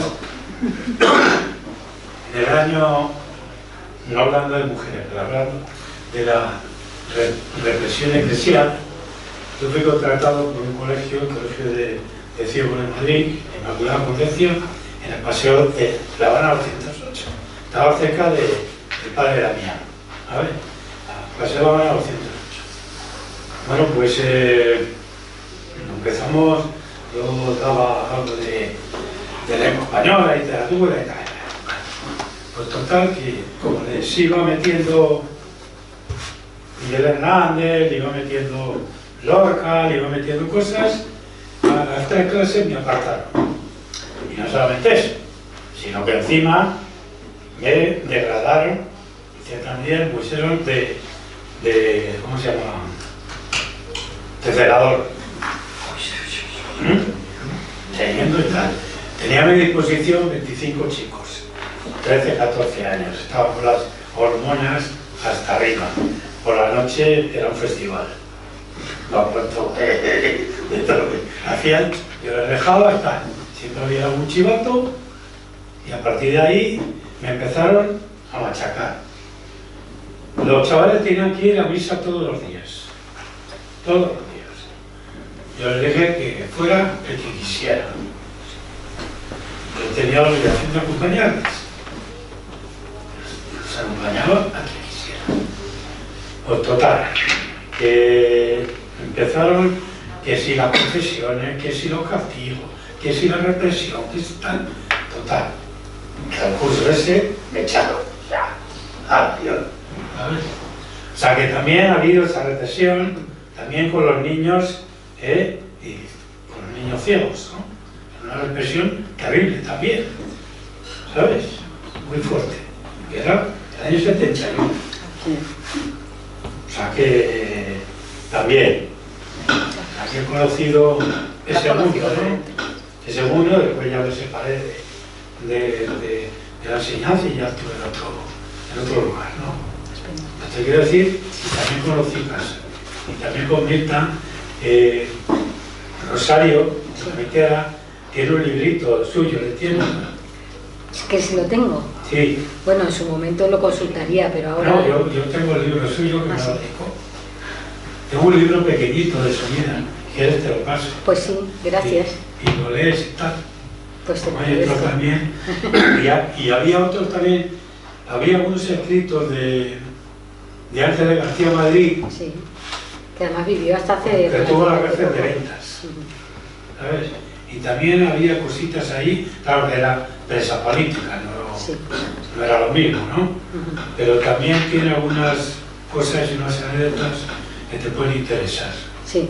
¿Eh? Sí, yo... Y tienes documentación de la cárcel de Ventas y por supuesto de la de Yeserías.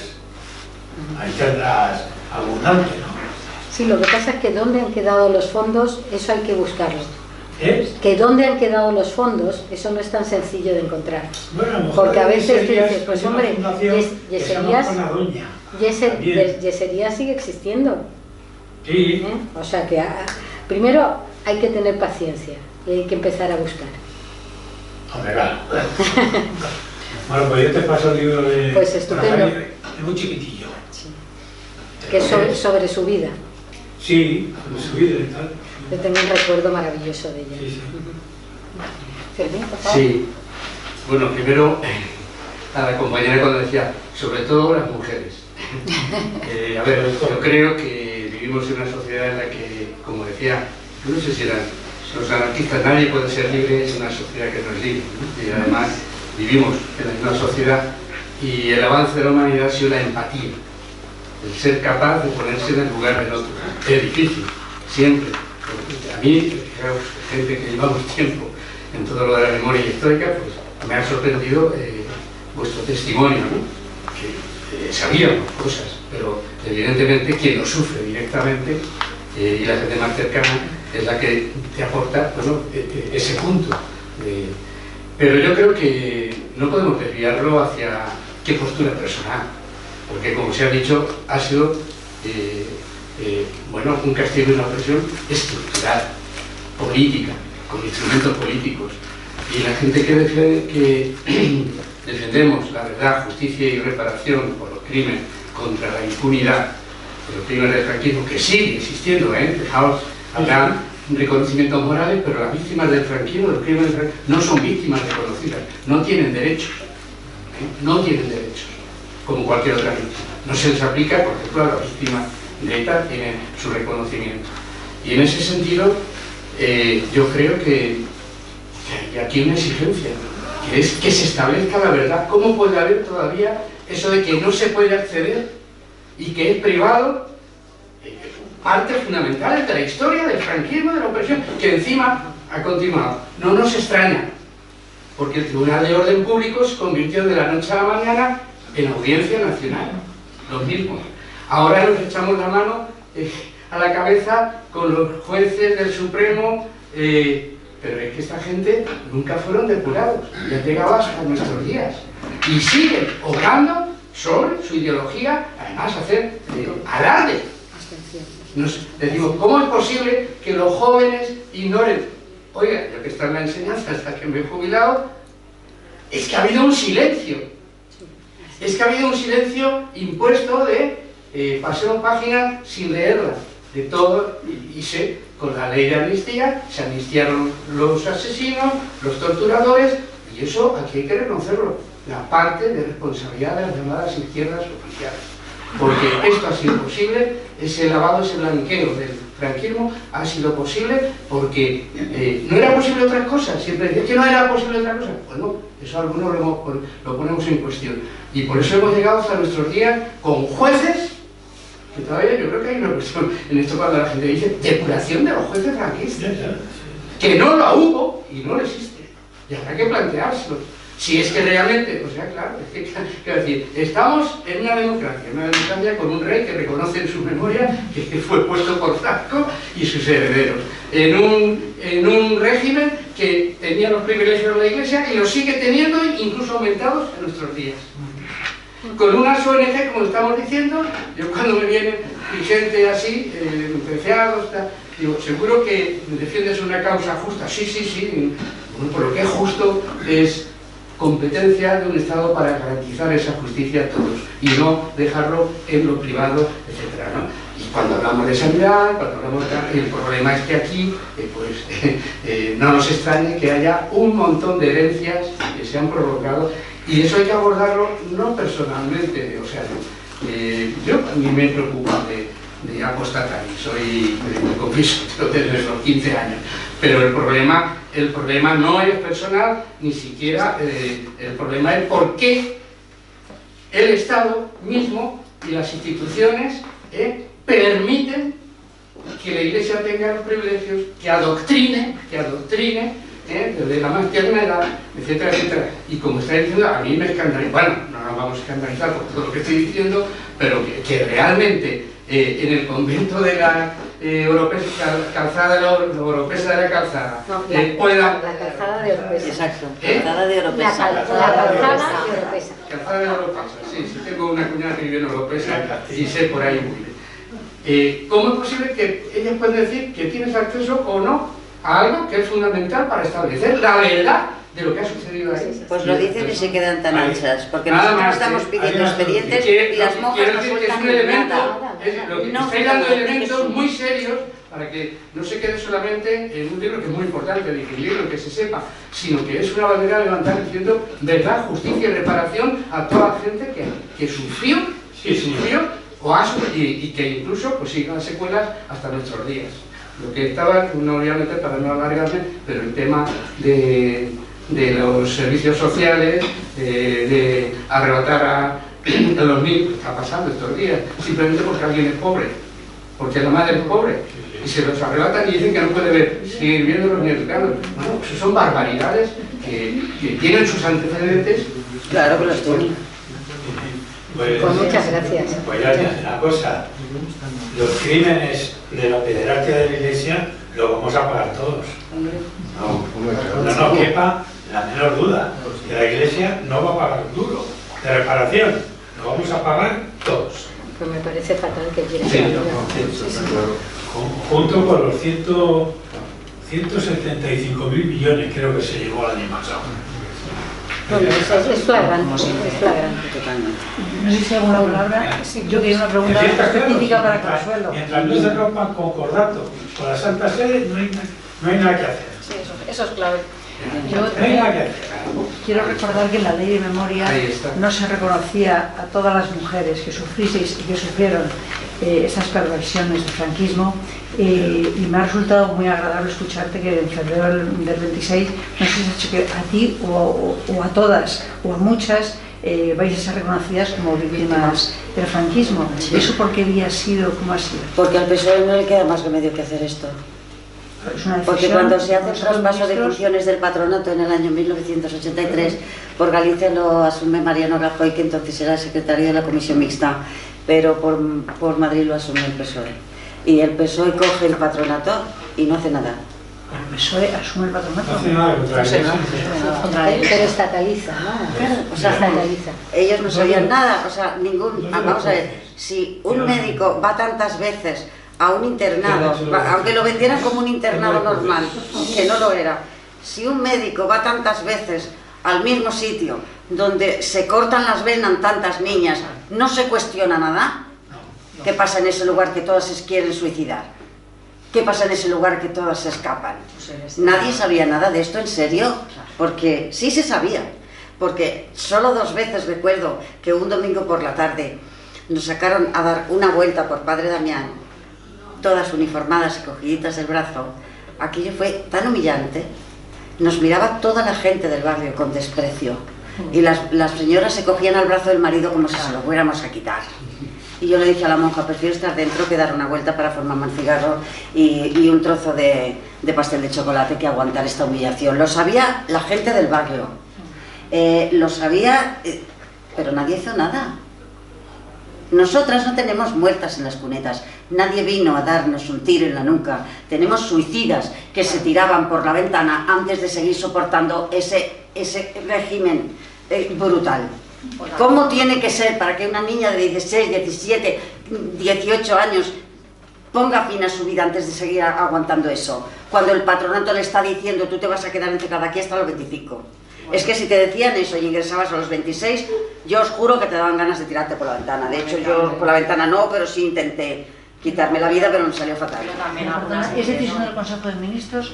Nada. La forma del reconocimiento que vais a tener en febrero del año que viene, has hecho, bueno, ¿te he entendido mal? ¿O has hecho que el 28 de febrero Sí. ibais a ser reconocidas? Sí. ¿Eso por qué vía quiero decir? Memoria histórica. Sí, claro. ¿Por? Por Memoria memoria. histórica. Memoria histórica. Yo soy una línea Porque hemos hecho demasiado ruido en los últimos años. Yo empecé sola hace 15 años, ahora somos un grupo casi de 50 supervivientes y esto está molestando mucho. Está molestando mucho. Y algo tienen que hacer, porque además yo he hablado con muchos políticos del PSOE, con Igualdad y bueno, pues es que ni la ministra de Igualdad sabía lo del patronato. Y es normal que no lo supiera. Porque ¿cuántas personas hay aquí que hayan oído hablar del patronato antes de sentarse aquí? ¿Cuántas? Yo sí. Tú ya me lo imaginaba. También, pero bueno. Cuando yo doy charlas en sala de 200 personas, como mucho levantan la mano 2. Esto no se conocía, esto no se sabía y se trataba de que siguiera sin saberse. Porque las atrocidades que hicieron esas congregaciones religiosas hoy que viven del dinero público, de acuerdo, las superiores actuales no nos han hecho nada, pero es que son responsables de la historia entera de su congregación. Si son secretarias generales de Europa, pues tengo que ir a ti, a por ti. Y cuando yo pedí la primera reunión con la Confer, que yo ni sabía que existía la Confer de religiosos, esto me vino porque yo tengo alertas de Google creadas de todas las congregaciones, y me saltó una noticia el año pasado, hace 2 años, que decía, se estrena una película sobre las oblatas del Santísimo Redentor, cuando todas las puertas se cierran. Veo el tráiler y digo, madre mía, era como las películas aquellas del franquismo, Padre Damián, Fátima, pero en democracia y en color, Digo, y una mierda. Y entonces escribí al director, un sevillano, le digo, oiga, no, y le mando documentación. ¿Pero qué me está contando? No, yo no le cuento nada. Usted mire esto. Entonces me mandó un enlace para ver la película entera. Vamos, aquello era un panegírico a las oblatas del Redentor. A las niñas pequeñas de los orfanatos les ponían ortigas en la vulva, las hacían hacer hasta 150 cruces con la lengua en el suelo. ¿Y me van a vender ahora su película? Mira, no. Y entonces cuando yo a este señor le enseño pruebas, le mando documentación y tal y cual, me dice, Dios. Y entonces me dice, pero usted no ha contrastado. No, yo cómo voy a contrastar, digo, se contrasta. Aunque sea una congregación, se contrasta. No, yo es que esta película la hice porque mi mujer es trabajadora social y está con las oblatas en lo de las víctimas de trata. Digo, pues mire qué bien. Entonces ya cuando me manda un enlace para ver la película entera, pues ya blanco y en botella. Título de crédito, esta película ha sido financiada por las oblatas del Redentor. ¡Ole! Claro, fantástico. Y entonces me dice, bueno, yo tengo que hacer algo por vosotras. Y entonces primero me consigue una reunión con la Superiora General de Europa de las Oblatas de Redentor. Ella me dijo que había oído campanas del patronato, campanas, y que era muy grave y que tal y que cual. Digo, bueno, pues me dice, ¿qué queréis? Digo, ¿cómo que qué queremos? Lo mínimo que queremos es que nos pidáis perdón. ¿En qué condiciones? Digo, público con rueda de prensa y que se entere toda España. No le gustó nada, obviamente. Y entonces me pasó con la Confer de religiosos. Tuvimos una primera reunión, porque la Confer de religiosos engloba las congregaciones, prácticamente todas, son 400 y pico, ¿no? La única que no está, ¿sabes cuál es? Las cruzadas. No están en la Confer, no, pero fuimos a por ellas también, Y entonces nos dijeron que necesitaban 1 año para investigar. Muy bien, les dejamos ese año. Tenemos una segunda reunión y yo de verdad, es que yo ahí me quedé ojiplática, patidifusa y enfadadísima. Porque aparece un señor, era un señor, con bigote y tal, que hablaba en femenino. Decía, nosotras las oblatas, yo soy oblata, digo, yo no entiendo nada, por menos a este lo metían para adelante en el patronato, porque no entiendo. Claro, hombre, claro, tú verás. Y entonces va y dice, hemos hablado con las monjas ancianas, han reconocido todo lo que decís. Tal, y lo decía en un tono de voz absolutamente monocorde, como es martes y llueve. Y entonces yo ya no pude. Yo di un puñetazo en la mesa y le digo, mire, a que nos nieguen estábamos acostumbradas, pero a que usted diga con esta parsimonia que todo es verdad, es peor, fíjese, pero peor. Digo, ¿dónde está la sanción? Y me dice, ¿qué sanción? ¿Dónde está la sanción que van a aplicar ustedes a las monjas carceleras que nos maltrataron? Pobrecitas, son ancianas vulnerables. Digo, y nosotras éramos niñas y hay muertas. ¿Qué le parece? Y entonces vino una tercera reunión para preparar el acto del perdón público. Bien, yo les dije, ¿me da el texto del perdón, por favor? No. ¿Ah, no me lo da? No. Y entonces le digo, pues mire, si no me lo da, usted verá. Porque ¿sabe qué pasa? Nosotras no somos personas normales. Somos viejas nacientes, rebeldes, pero de las de verdad. Así que como el perdón no sea convincente, usted verá. Entonces me dice, ¿me da usted el texto de su intervención? Digo, pues se lo iba a dar, pero ya no se lo doy, porque como usted no me da el perdón, yo tampoco le doy el texto de mi intervención. Yo tenía un texto pues bastante correcto, pero como me enfadé, llegué a mi casa, cambié el texto de arriba abajo, saqué un documento de las Oblatas del Redentor, donde habla de las gitanas, que es directamente un delito de odio, y dice, estos seres así, porque son gitanas y así basta. Leo el documento entero de las gitanas, llamo al yerno de una amiga mía gitana, digo, tradúceme esta frase al caló, y hablé en caló para ya destrozarlas definitivamente. Y se levantó toda la sala con carteles que ponía no, y fueron 15 minutos de protesta, verdad, justicia y reparación. Si alguien lo ha visto, eso fue glorioso, eso es una maravilla, eso fue maravilloso. Es como que yo estaba presenciando la rebelión que nunca pudo ser en los reformatorios, y la vida me la estaba devolviendo 50 años después. Para mí fue un orgasmo cósmico aquella protesta, con todas las monjas con cara de póker, era impresionante. Las monjas estaban sentadas a la derecha, ¿sabes? Y estaban todas así. No sabían dónde meterse, fue una barbaridad. Con cara de póker. ¿No viniste? No. Ay, tenías que haber venido. Te hubieras acordado toda la vida. Una cosa impresionante. ¿Eso cuándo fue? El 9 de junio. Último. Sí. Tú busca en internet conferencias religiosos 9 de junio y vete al final, bueno, no, vete a mi intervención cuando las insulto de lo de las gitanas, hablo en caló, y luego ya cuando ellas piden perdón, el público dice no, se levantan los carteles y fueron 15 minutos de protesta. Eso fue una maravilla. ¿Está en YouTube? Tú estabas, wow, qué maravilla. Está en todas partes, ¿eh? Hombre, salimos hasta la prensa de Australia. El título, lo que sea, para buscarlo. No, tú busca Confer 9 de junio, perdón, y te va a salir, es alucinante. Mira, burlarse de la iglesia y protestar delante de todas las congregaciones del patronato como se hizo, eso fue un acto de justicia poética. Sí, porque el perdón fue... ¿A que fue un perdón de plástico? Fue vergonzoso. ¿A que sí?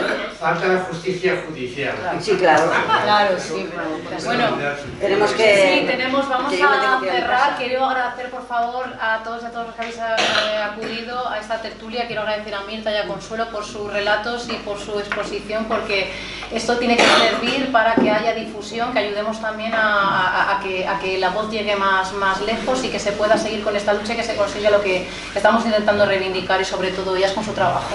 Muchísimas gracias. Quería decir solo una cosa, que es que yo a Consuelo la estuve desde hace tiempo, Sí. la conozco, y bueno, pues es que su testimonio es impresionante, aparte de que imprescindible, impresionante, y aparte que es que también hubo una persona que recuerdo que te dio una documentación que te citó en un descampado. Ah, sí, sí. Que es que de verdad, es que ella tiene una cantidad Me citó de un completo cosas, desconocido en un descampado y me entregó un pendrive con y le entregó 200 un pendrive expedientes del patronato. con un montón de Lo que información. oyes. Y además, sí, bueno, no tanto, porque yo no sabía quién era este hombre. Y entonces yo estaba con una amiga mía que estaba embarazada del cuarto hijo. Y entonces me dice, pero vas a ir sola al descampado, te van a matar. Digo que me van a matar, no, te van a matar. Dice, te acompaño, digo, pero no dices que me van a matar. Y entonces dice, no, porque a mí me verán con el bombo y les daré pena. Y entonces yo fui con mi amiga embarazada, y bueno, pues era un señor que me entregó un pendrive y me dijo, termina tu trabajo. Sí, era para que acabara ya todo, pero que estaba lleno de información y además muy valiosa, pero claro... Me la ordenó por años y por orden alfabético, Sí, todo estaba escaneado, todo una joya. completamente ordenado, o sea, era ya lo que la faltaba ahí ya para acabar Ahí pude demostrar cómo la se piedra llevaban a las triangular. lesbianas, los informes psiquiátricos Lo que que ingresaban por rebeldía u homosexualidad, no eran diagnóstico. Todo lo que ella ha hablado lo tenía ahí. Vale, Todo lo que he dicho lo puedo probar. Podemos aprovechar también, ya para terminar, por favor, las obras, repito, las obras, por si queréis conseguirlas, empiezo por las de Consuelo, porque me dijiste que faltaban 3 más. Está Mi infierno, en el Patronato de Protección de la Mujer, Las desterradas hijas de Eva, Las insurrectas del patronato, El desmadre de los servicios sociales... Y La niña del rincón, que es mi tercera. Vale. Esos libros para llorar mucho. Vale.